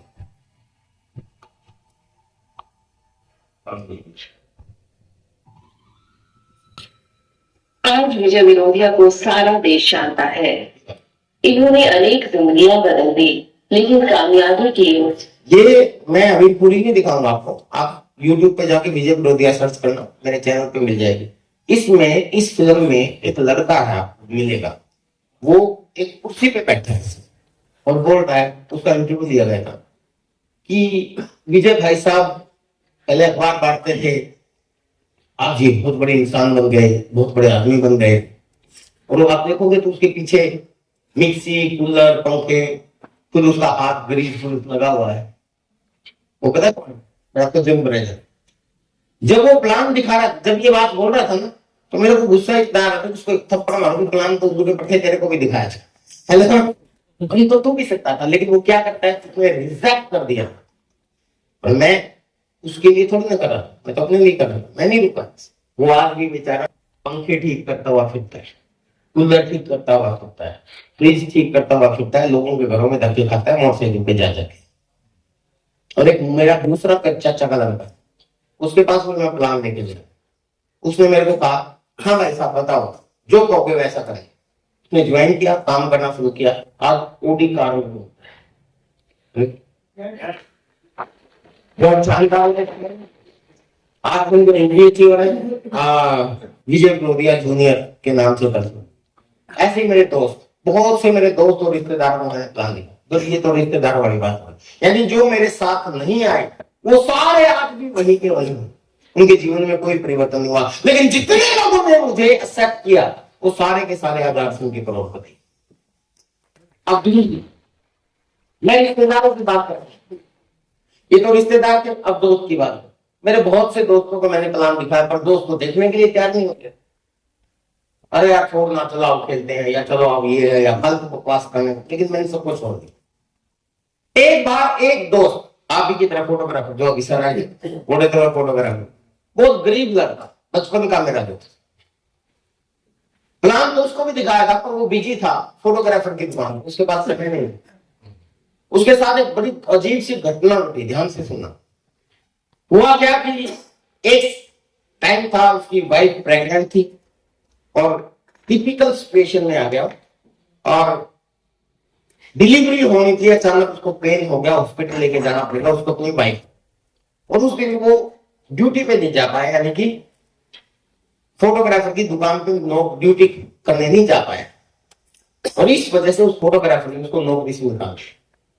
क्यों? क्योंकि उस समय फोटोग्राफर की दुकान पे किसी शादी की ड्यूटी थी और शादी में उसके को स्टाफ की जरूरत थी, और वो स्टाफ पहुंचा नहीं क्योंकि उसने अपनी वाइफ को प्रायोरिटी दी, कोई भी होता तो देता, तो वो अपनी वाइफ को संभालने के लिए चला गया, इसकी वजह से उसने फायर कर दिया, मतलब नौकरी से निकाल दिया। अब वो बड़ा परेशान, अब बने भी बच्चों को संभाला, उस समय तो उसको पैसे की जरूरत थी, उसने जितने भी अपने जानकार थे बेचारे ने सबसे उधार ले लेके किसी तरह गुजारा किया 1-2 महीने के लिए, और उसको बच्चे को दूध पिलाने के पैसे नहीं, घर में खाना बनाने की हिम्मत नहीं थी उसकी। एक दिन वो मेरे पास आया रोता हुआ और कहा कि विजय भाई नौकरी चली गई, बीबी को संभालूं बच्चों को संभालूं कि काम करूं समझ में नहीं आता, कर्जदार हो गया हूं, बच्चों को दूध पिलाने के पैसे नहीं, मेरे को कुछ पैसे चाहिए। तो मैंने कहा यार यूं कब तक भीख मांगता रहेगा, मैंने तुम्हें बताया था तुम मार्क्सिंग करो, यहाँ कोई पैसा नहीं लगता। उसने थोड़ा सा सीरियसली उसको समझा, उन्होंने कहा भाई साहब जो कहोगे वैसे करूंगा। मैंने उनको मीटिंग्स में लेके आना शुरू किया, उसकी लिस्ट बनाना शुरू की, उसको काम करना सिखाया, और उसके बाद उसने मेरी बात मानी और काम करना शुरू किया। आज आरसीएम का सफायर अचीवर साहुद्दीन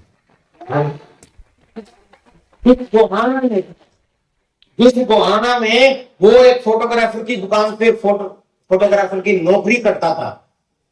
वो फोटोग्राफर आज भी दुकान ही चलाता है बेचारा, उसकी जिंदगी में कोई परिवर्तन नहीं हुआ। लेकिन वो जो किराए के मकान में रहता था साबुद्दीन खान, आज गोहाना में एकमात्र घर ऐसा है जिसके बेसमेंट में जितने लोग यहाँ बैठे हैं ना, उसके बेसमेंट में इतना बड़ा उन्होंने हॉल बना रखा है, हर महीने वहां मीटिंग होती है, ऊपर वो रहता है और छत पे उन्होंने स्विमिंग पूल बना रखा। तो ये चेंज होता है सर, इसीलिए कहता हूं जो करते हैं अपने बीवी बच्चों से प्यार नहीं कर सकते आसिम से इनका। हेलो करेंगे, चिंता मत करें सर, सिस्टम बहुत बढ़िया सिस्टम है, बहुत ज्यादा जरूरी है, आपकी लाइफ के लिए बहुत ज्यादा जरूरी है, इस देश के लिए बहुत ज्यादा जरूरी है। लेकिन इसके लिए सबसे महत्वपूर्ण चीज क्या है? यहां से आपको दुकान बदलनी, अगर दुकान बदलोगे तो खरीदारी करने के लिए बदलो, ये सब तो सबसे बेसिक है। आज में देखिए कामयाबी के लिए एक रूल नंबर 786 काम करता है। 786 7 कार्डिनल रूल है, 8 कोर स्टेप है और 6 बेसिक्स है। मैं बेशक मैं ये दिखाई ना दे रहा हूं आपको, लेकिन मेरी आवाज आपको सुनाई दे रही है, और 6 बेसिक्स है। मैं ये बताऊंगा, ये ट्रेनिंग्स में बताए जाते हैं तो बहुत लंबा हो जाएगा, पर बेसिक्स के अंदर सबसे पहला बेसिक है 100% प्रोडक्ट यूज, नो एक्सक्लूड। तो आपको अगर इस सिस्टम में आगे बढ़ना है तो सबसे पहली चीज आपको क्या करनी पड़ेगी? आपको अपने परिवार के जितने भी प्रोडक्ट्स यूज होते हैं आपके घर में, अगर वैसे प्रोडक्ट आरसीएम में हैं तो आपके घर में वो आरसीएम के ही होने चाहिए। याद रखें, भारत के अंदर अगर कोई पाकिस्तानी आतंकवादी घुसता है तो खुशहाली लेके आएगा कि तबाही मचाएगा, सबको पता है। आपके को ऐसी फीलिंग आनी चाहिए, आपके घर में अगर कोई WCM का प्रोडक्ट है ना सर, तो ये समझो उसके साथ ऐसा बिहेव करो जैसे भारत में पाकिस्तानी आतंकवादी घुस गया। वो आपके सफलता को रोकेगा, आपके इस देश के नए भारत के निर्माण को रोकेगा। WCM का प्रोडक्ट आपके परिवार की खुशहाली को रोकेगा, इस देश की खुशहाली को रोकेगा। मैं बहुत अतिशयोक्ति हो जाएगी, मैं कुछ ज्यादा ही हो जाऊंगा, मतलब बहुत लंबा समय हो जाएगा अगर मैं इसको डिटेल में बताऊंगा। सच्चाई ये है सर, अगर आप WCM के प्रोडक्ट इस्तेमाल करते हैं आरसीएम का प्लान देखने के बाद भी, तो एक तरीके से आप देश से भी गद्दारी कर रहे हैं। और सच्ची बातें को पता, ये रियलिटी है। जो लोग आज इस सिस्टम से खरीदारी करते हैं WCM से, वो अनजाने में इस देश के दुश्मन अनजाने। अब ये बहुत बड़ी बात बोल दी भाई। हम आप सोचोगे सर ये क्या बोल रहे हो आप, सारा हिंदुस्तान ही WCM से सामान खरीदता है तो सारा हिंदुस्तान ही देश का दुश्मन होगा। यस, अनजाने। मैं प्रूव कर सकता हूँ, थोड़ा सा टाइम दो, बताऊं? yes. आपने एक फिल्म देखी होगी, बहुत पहले फिल्म आई थी नायक, अनिल कपूर की फिल्म। हाँ, उसमें एक दिन के लिए अनिल कपूर CM बनता है। वो पढ़ा लिखा CM होता है। अनिल कपूर उसमें पढ़ा लिखा था। उसमें दिखाया गया है अमरीश पुरी, वो उसमें एक स्टेट का चीफ मिनिस्टर दिखाया गया, और उस फिल्म में दिखाया गया कि वो चीफ मिनिस्टर उल्टे सीधे काम करता है जैसे कि आजकल के मिनिस्टर करते हैं, सेम। तो एक इंटरव्यू में वो पत्रकार होता है, वो फंस जाता है और उसको एक दिन के लिए CM बना दिया जाता है कि तू करके देख। लेकिन वो पढ़ा लिखा था, सारी चीजें समझता था, तो उसने एक दिन में गजब का काम किया जो ये कर सकता था। तो पब्लिक ने उसको दोबारा से CM बना दिया। हेलो, है ना? उस फिल्म में क्या दिखाया गया, हालांकि ये फिल्म है और उसमें आर सिंह का पूरा प्लान समझा दिया वहां। उस फिल्म में उन्होंने फिर देखा जब वो दोबारा CM बना तो उसको समझ में आया कि यार सारा सिस्टम ही करप्ट है, मैं कैसे काम करूं? अगर मुझे अच्छे काम करने हैं तो सरकार को पैसा चाहिए, चाहिए कि नहीं चाहिए? और पैसा कहां से आता? टैक्स से आता। कोई भी राजनेता अपने घर से लेके नहीं आता, वो आपका और मेरा पैसा होता है। ये सब, ये देश बाउंड्री से नहीं बनता, ये देश हम लोगों से बनता है और हम सारे लोग टैक्स पे ही है। 3% लोग डायरेक्ट टैक्स पे करते हैं और बाकी सारे लोग इनडायरेक्ट टैक्स पे करते हैं। जैसे ये अगर मार्कर कोई खरीद के लेके आया है, अगर ये 20 रुपए का मार्कर लेके आया है तो इसके ऊपर लिखा है 20 रुपए, कौन लेके आया? आप। इसके ऊपर लिखा है MRP, इंक्लूड और टैक्स। इसका बिल देना है, नहीं दिया,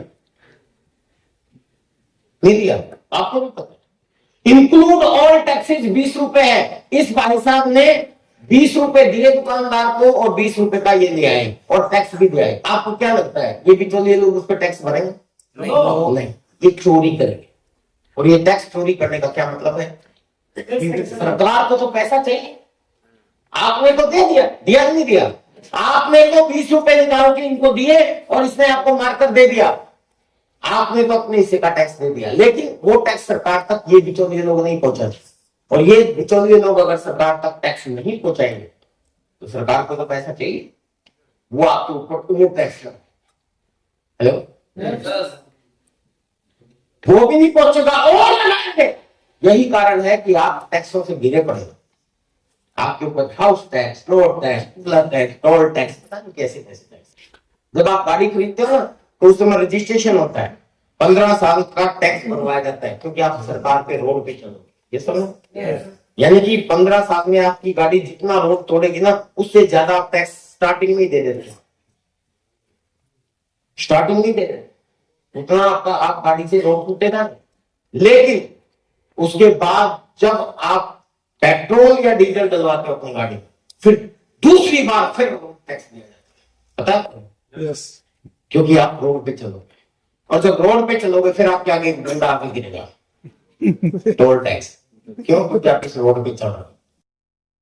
हेलो, एक चीज के लिए 3-3 बार टैक्स, सैकड़ों गुना ज्यादा टैक्स वसूला जाता है।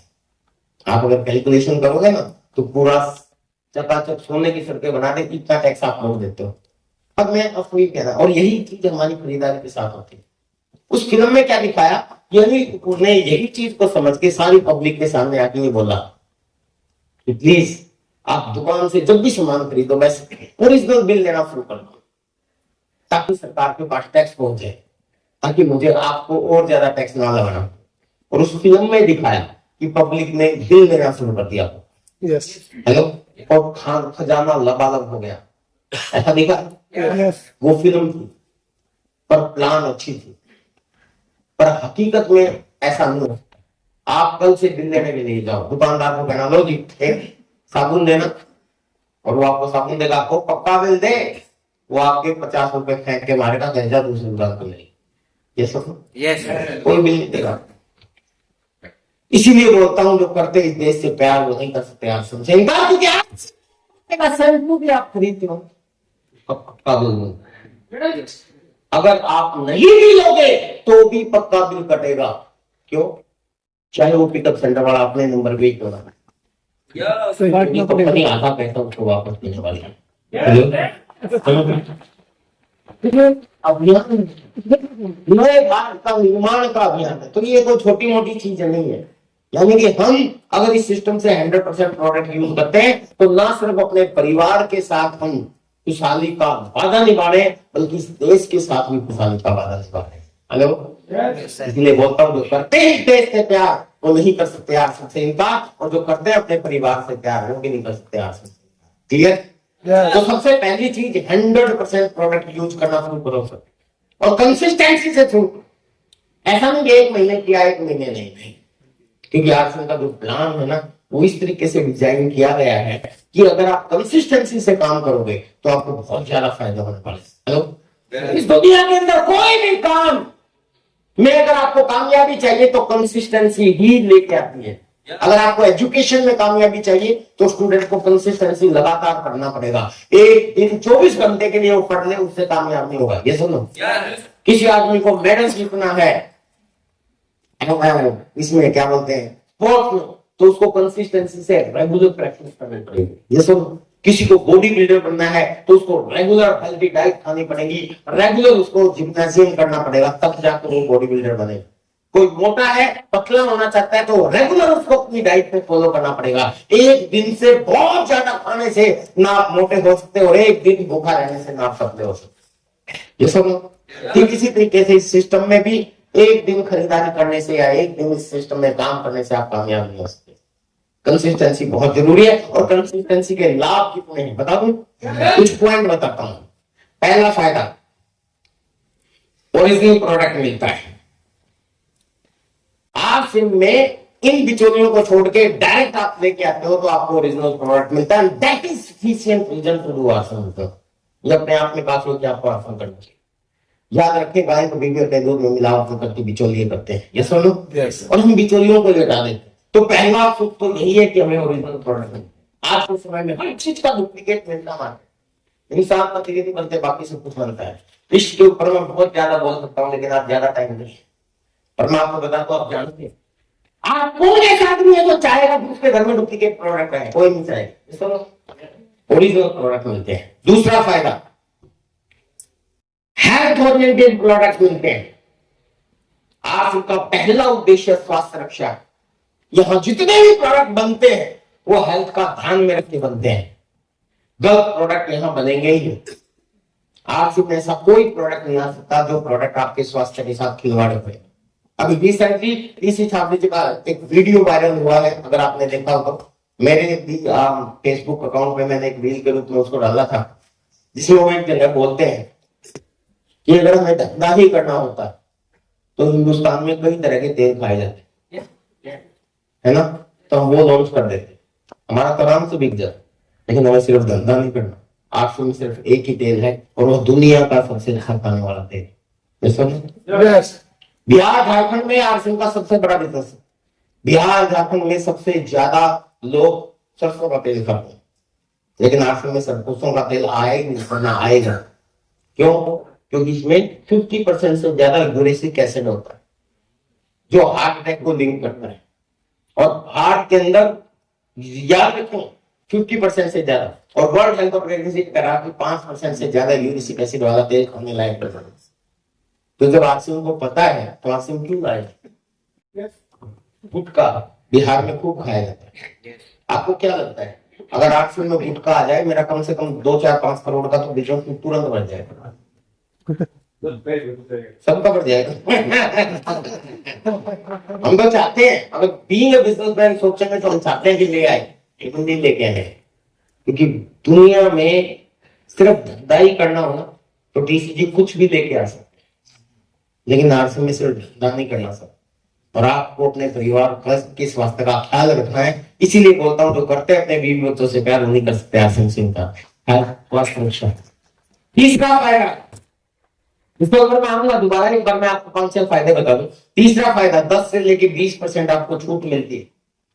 जैसे ही आप सामान खरीदोगे आरसी के, आपको लगभग 10 से लेके 20% छूट मिलेगी। चौथा फायदा, 2 से लेके 22% आपके अकाउंट में वापस आएगा परफॉर्मेंस बोनस के आधार पर। पांचवा फायदा, हर 6 महीने के बाद 1 महीने का फ्री राशन आपको मिलता है। हेलो, हर 6 महीने के बाद मैं कहता हूँ सारी सदियां निकल गई, हमने अपने पूरे पापा जी दादाजी चले गए, जिस दुकान से सामान खरीदते हुए कभी उसने कोई टॉफी भी फ्री दी नहीं। यहाँ हर 6 महीने में जितने का आप सामान खरीदते हो उतना सामान आपको फ्री दिया जाता है। अगर 1500 से कम का सामान खरीदते हो तो हर 6 महीने के बाद उसका टोटल 6 महीने की एवरेज निकाल के 12% का प्रोडक्ट आपको फ्री मिलता है। कितने लोग ले चुके? तो इतने सारे लोग ले चुके हैं। अगर आप 1500 से ज्यादा का सामान खरीदते हो और परचेज वॉल्यूम का तो 1500 का सामान फ्री मिलता है। अगर 5000 का लेते हो तो 5000 का सामान फ्री मिलता है। पूरे हिंदुस्तान में खतरनाक लहर चली हुई है क्योंकि अभी तक फ्री प्रोडक्ट लोग ले रहे हैं, आनंद आ रहा है यार। ऐसा तो जिंदगी में कभी नहीं होगा, लेकिन ये कब होगा? जब आप कंसिस्टेंसी से खरीदारी करो, लगातार एक भी महीना मुश्किल। इसीलिए मैं तो सबको एक चीज सिखाता हूँ, पहला सप्ताह आपका खरीदारी का सप्ताह होना चाहिए। 1 तारीख से लेके और 7 तारीख के बीच में आपकी परचेज हो जानी चाहिए। हर महीने मिनिमम परचेज हो पाए। लेकिन मैं कहता हूँ डायमंड क्लब कीजिए, 5000 परचेज वॉल्यूम कोई ज्यादा नहीं होता। आप में गुड मॉर्निंग से लेके गुड नाइट तक, रसोई से लेके बाथरूम तक, ऊपर से लेके नीचे तक और अंदर से लेके बाहर तक सारे product we have one kind of products. और ऐसे प्रोडक्ट आपके घर में कम से कम 10-20 हजार के जरूर इस्तेमाल होते हैं, लेकिन घर में पाकिस्तानी आतंकवादी को घुसाते हो, अपने घर के साथ गद्दारी करते हो, अपने परिवार के साथ गद्दारी करते हो, अनजाने क्योंकि इतना सीरियसली कभी सोचा ही नहीं आपने। इसीलिए आज के बाद अगर घर के अंदर कोई दूसरा प्रोडक्ट ले आए ना, उसको इस तरीके से बाहर निकाल के फेंको।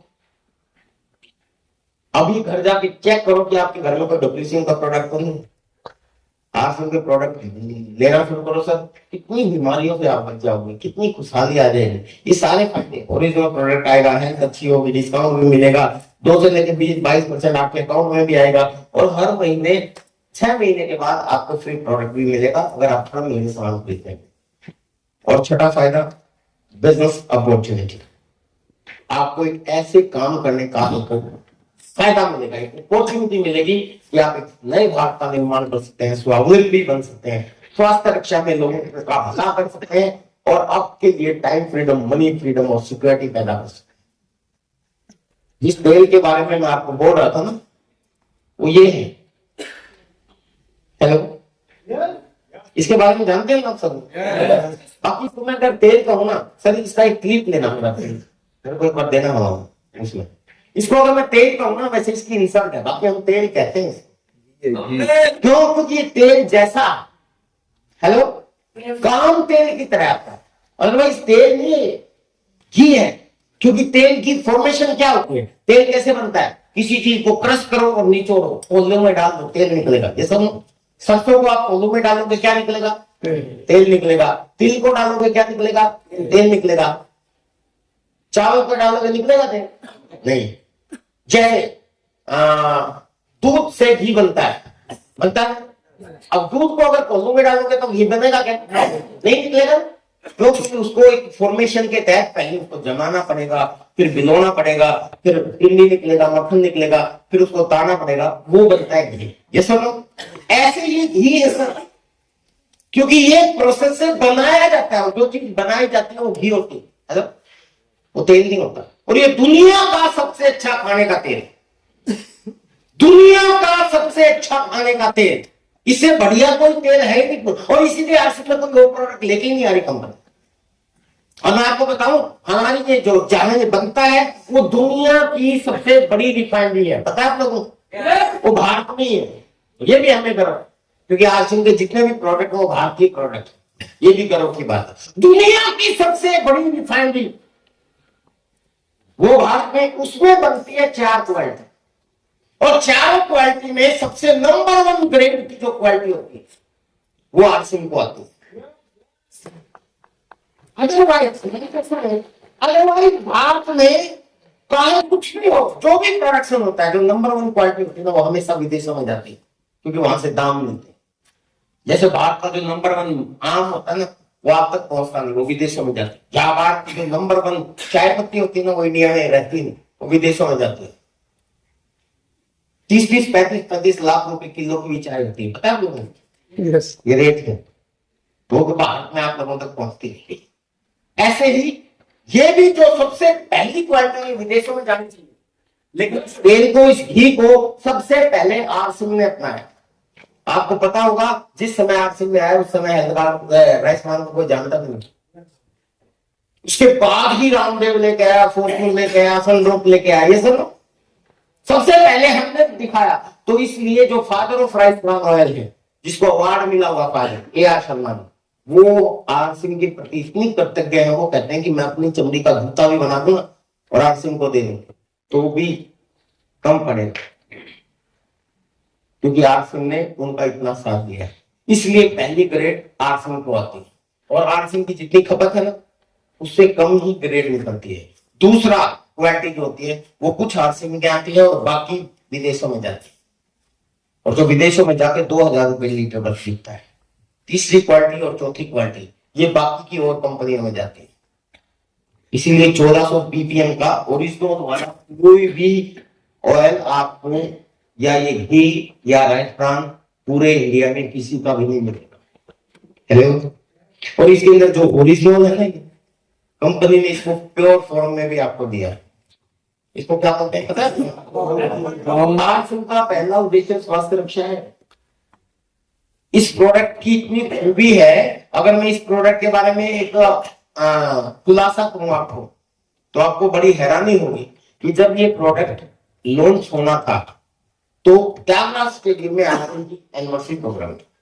आप में से कुछ लोग सीनियर होंगे, वो जानते होंगे। उस एनिवर्सरी प्रोग्राम में A.R. शर्मा जी ने अनाउंस कर दिया कि अगले साल, क्योंकि वो इस प्रोडक्ट के ऊपर काम कर रहे थे और वो चाहते थे कि ये प्रोडक्ट एक, हमने संजीवनी बुक तो नहीं देखी, देखिएगा ये संजीवनी बुक है। उस बंदे ने, तो A.R. शर्मा जी ने इस प्रोडक्ट पे इतना काम किया था कि इतने कॉन्फिडेंट थे कि हिंदुस्तान में मैं इस प्रोडक्ट को लेके आऊंगा, क्योंकि इस प्रोडक्ट पे मास्टरी है सिर्फ जापान की। और आप सब लोगों को पता होगा कि दुनिया के सबसे ज्यादा हेल्दी और सबसे ज्यादा उम्र रखने वाले लोग हैं जापान वाले। हेलो, सबसे ज्यादा लंबे जी के इस दुनिया से अगर कोई देश के लोग जाते हैं तो वो जापान के लोग जाते हैं, और उनकी मास्टरी है इस प्रोडक्ट पे, और पूरी दुनिया में वहां से ये प्रोडक्ट निकलता है।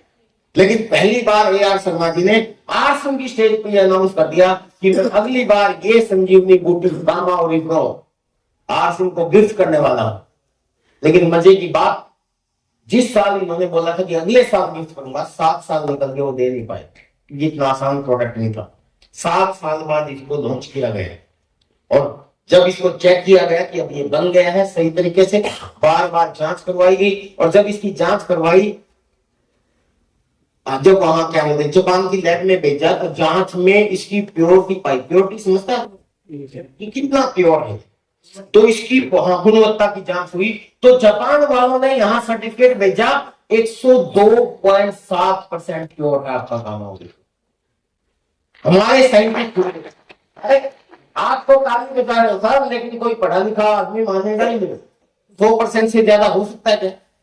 इस हॉल में अगर 100 चेयर लगी हैं और 100 के 100 लोग बैठ जाएं, तो इसका मतलब 100% हो गया। ये सुन, तो 100% से तो ऊपर होता ही नहीं।